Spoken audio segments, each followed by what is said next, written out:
Good morning, everyone. I am Keith Humphrey. I'm the Chief of Police for the City of Norman, Norman Police Department, and I want to thank you all for being here.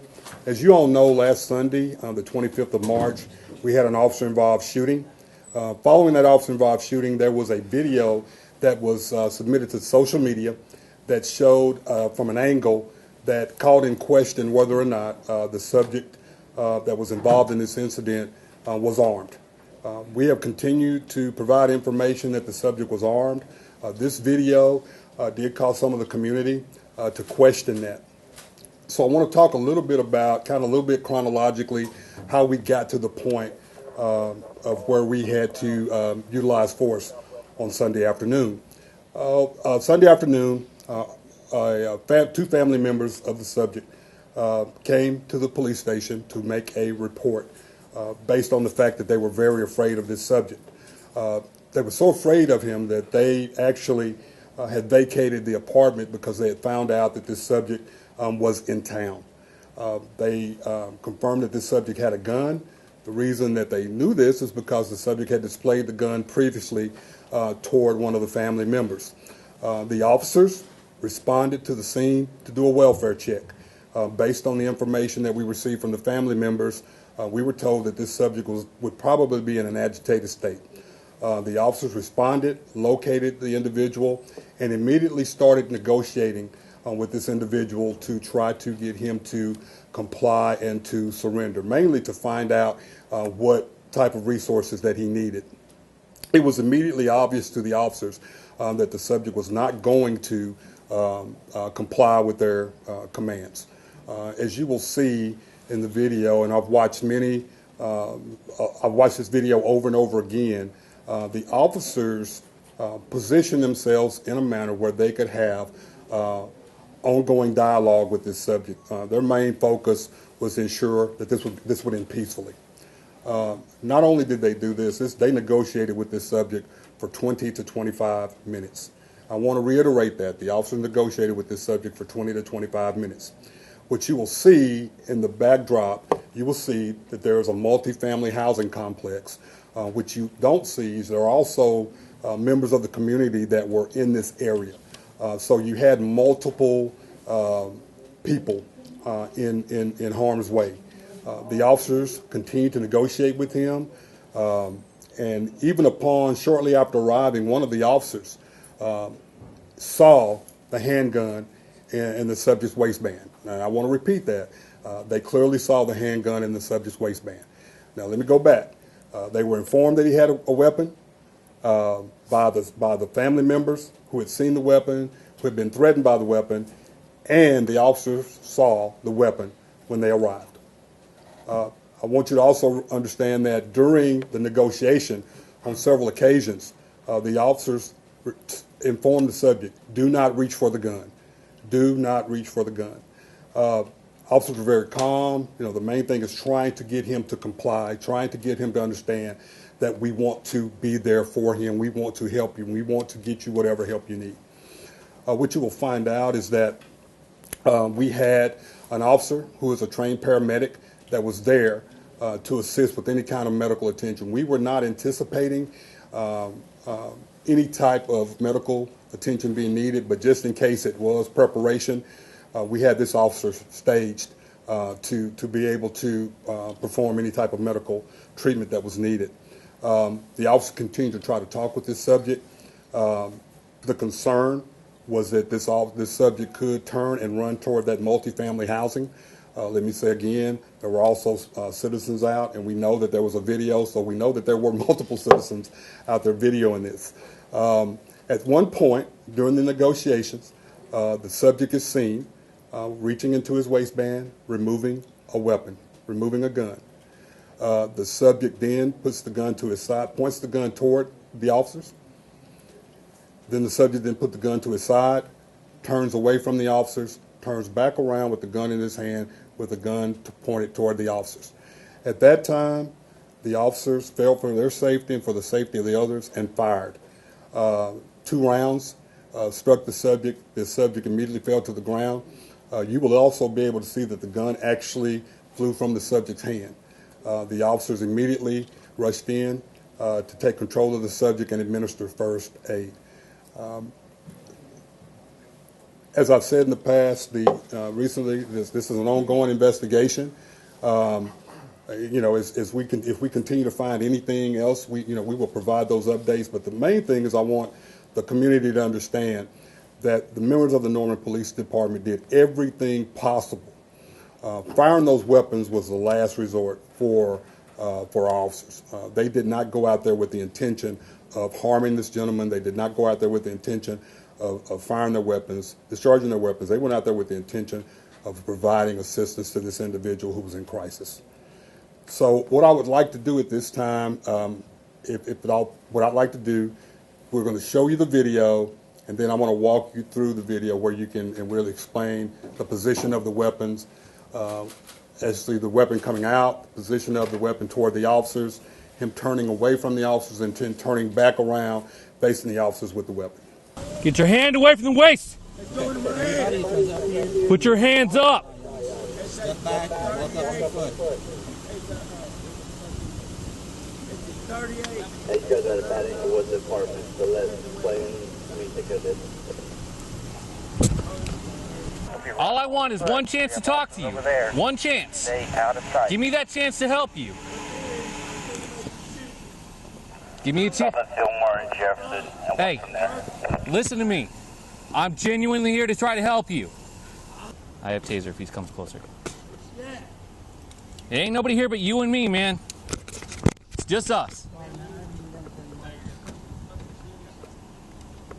Hey. It's you and me. We're still talking. We're still talking. So as you can see, the officers are negotiating with the subject. The subject then reaches down, raises his shirt with his left hand, removes the weapon. He's got the weapon pointed toward the officers, and he puts it down towards his side. He turns away from the officers. The weapon is still out. He then turns that point, points the weapon back toward the officers. At that time, that is when they fired. They felt for their immediate danger and the danger of the others who were present. Very clear cut from this video. Like I said previously, I think the video that was posted on Facebook does not show the true actual angle. There were some questions about the weapon. This is very clear that the gentleman had the weapon, raised his waist, raised his shirt, removed it, pointed toward the officers, turned away, and came back and pointed at the officers again. What I will say is that the officers, even when the subject removed the weapon from his waistband, the officers are telling him, do not point the weapon. Drop the weapon. Do not point it. They're giving him clear directions, commands. Do not point the weapon. Drop the weapon. I think that, when you look at this, and as the police chief, I look at this, and I think there were several times they probably also would have been justified in using the force that they used previously, especially when he immediately removed that gun and pointed it toward them. But what I want you all to understand is that the officers did not want to use this type of force. They gave him an opportunity to surrender, even after he removed the weapon the first time and pointed it toward them. They gave him an opportunity to drop the weapon, and he did not comply. So I hope that information helps you. I will take questions at this time. Are you releasing the name of the subject? Yes, it's Ronnie Lewis Miller III. Ronnie Lewis Miller III. Can you spell Ronnie? Yes, R-O-N-N-I-E. Lewis is L-E-W-I-S. Miller, common spelling, and then the third. And then you got age or date of birth on it? I do not. Yes, I do. 31 years of age. 31 years of age. For Norman? We know he has lived here before. Was he born here? We don't know, but we know he has resided in Norman at some point. Yes. Is he still in critical? Yes, he is. Have you guys had run-ins with him before? I mean, or did the family have a VPO against him or something? Or have you had run-ins with this guy? The only thing that I can tell you at this time is that the Norman Police Department has encountered him in a non-criminal and criminal methods. I'm sorry, manner. Besides pointing the gun at officers, did he make any threats? We're still listening to that. I think the main thing he was basically he was taunting the officers, and he wanted, asking the officers to shoot him. And there's indication that this was his intention to have the officers to shoot him. And so just his actions, very irate, very agitated, making numerous type of comments and things like that. So just very disturbing and very frightening to not only the officers but also to the other citizens that were present. The two people that called police, do you know a relationship between them? Or? I can just say they're immediate family members. Can you talk about the process when you're in kind of a, I don't know if you want to call it a stand-up situation like this? You said you had medical there. What other processes do you take in case things escalate like this? Well, every situation is different. This situation is that we try to have these incidents end as peacefully as possible. So we try to, no matter how long it will take, we try to make sure that we have a peaceful ending.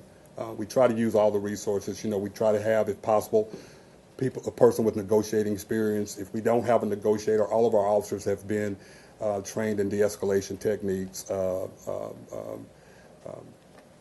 having proper dialogue to calm people, to calm individuals down.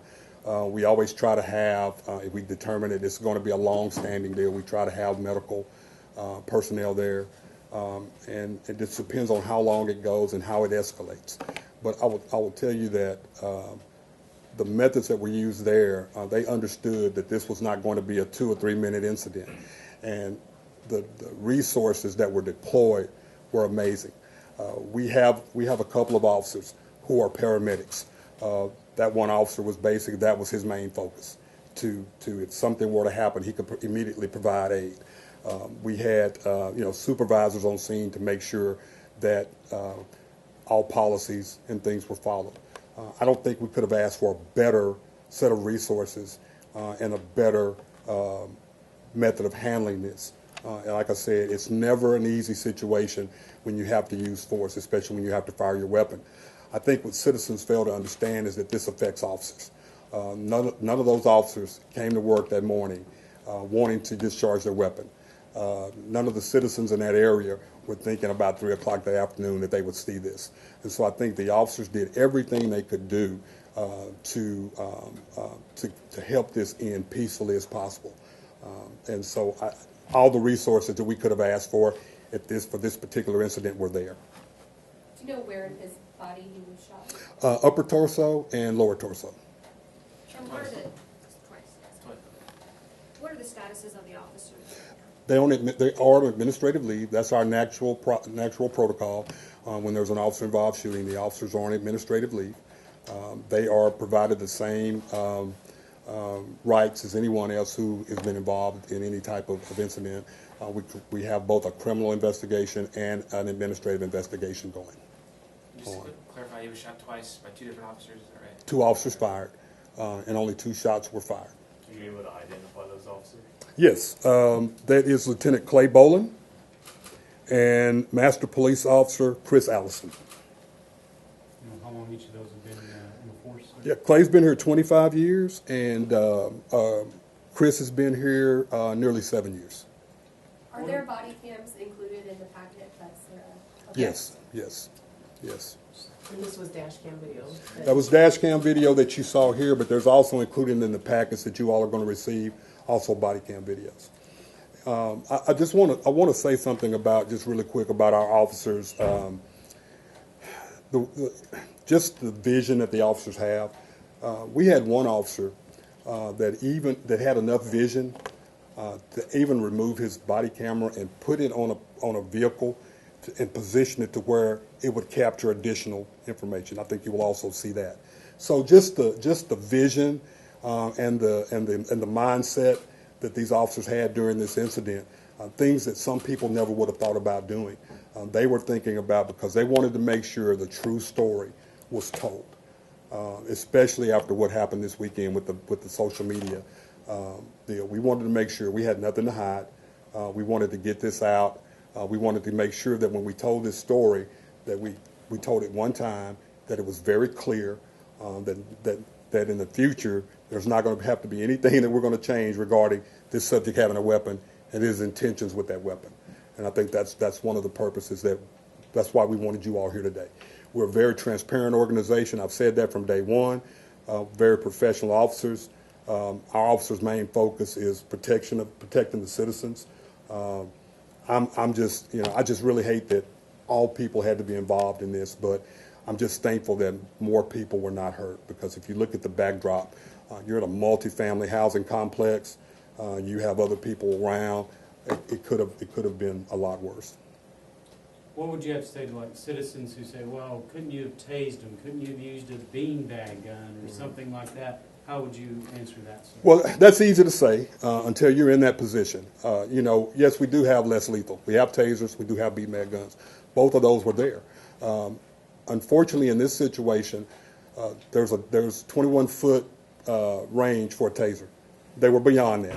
The taser would not have been effective. A beanbag round, a person in this state, agitated state, if you utilize the possibility of that person becoming more agitated and becoming more violent, it's more prevalent if you use a beanbag.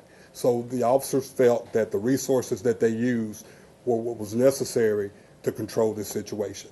But those items were present, and that discussion was there, but they just weren't, the officers were never in a position to utilize those weapons, those less lethal methods. With all those officers there and only 2 of them fired, is that due to protocol?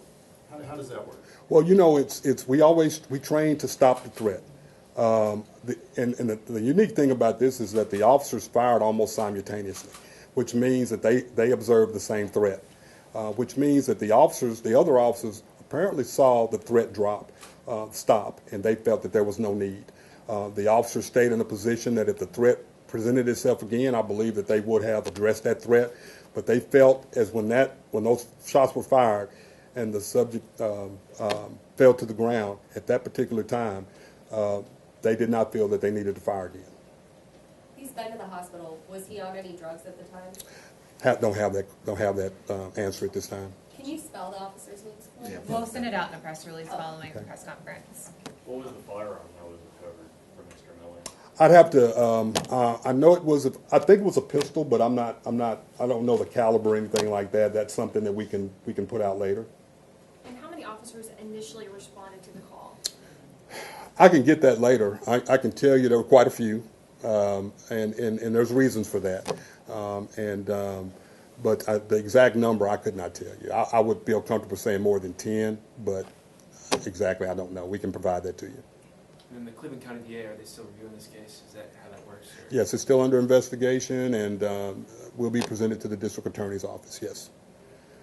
What would you say to individuals who are taking cell phone video of this incident as it happens and then posting it to social media? Well, I'll tell you, we respect the First Amendment rights of individuals. I mean, people have the right to assemble. They have a right to carry. We understand that. But I think that people have to focus on safety.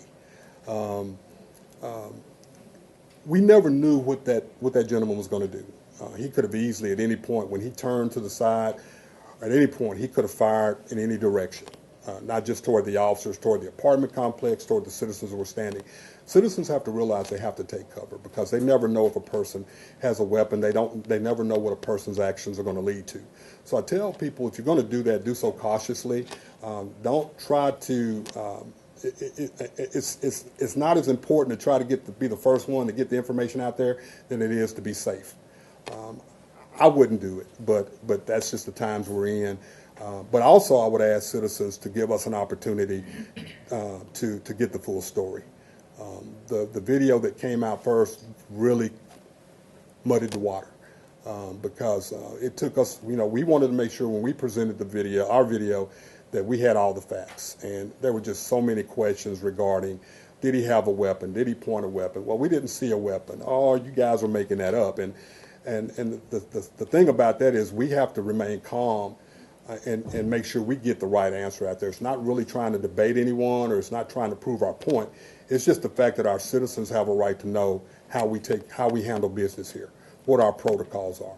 I knew for a fact after I reviewed it, talked to the officers, talked to the detectives, talked to staff, there was a weapon.